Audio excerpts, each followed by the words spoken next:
This is Jill Martin in Farragut, Tennessee on the History Walk at the Campbell Station Inn.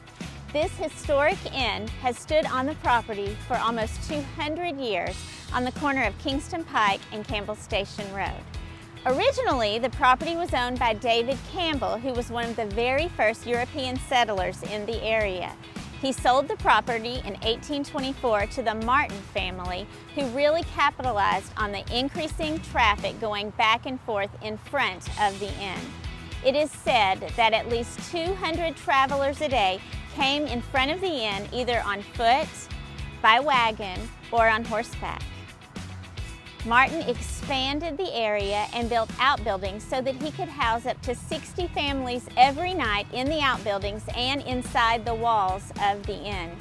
It's said that the food served here was delicious, and the accommodations were spacious and commodious. In fact, Martin wanted his travelers to be so happy that he put an ad in the Knoxville newspaper seeking 20,000 gallons of the finest whiskey.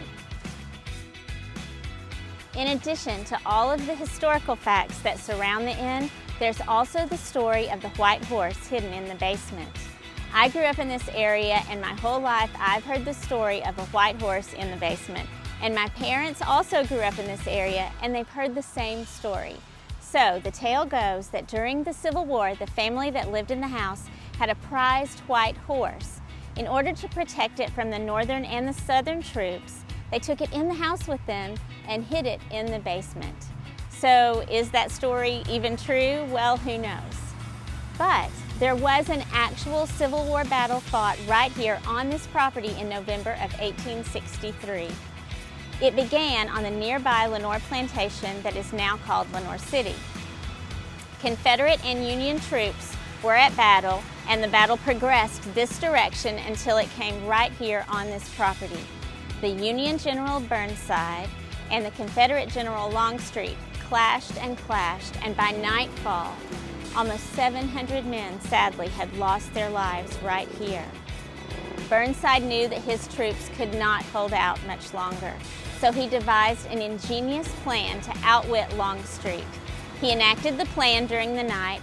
It worked, and he was able to get to Knoxville and reinforcements before morning.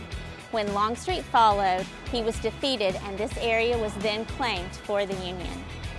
To find out more about this interesting story, more about the Campbell Station Inn, and a lot of other history about this area, visit the inn, walk around the paths and read the markers, and download the map to get started on the History Walk at visitfarragut.org.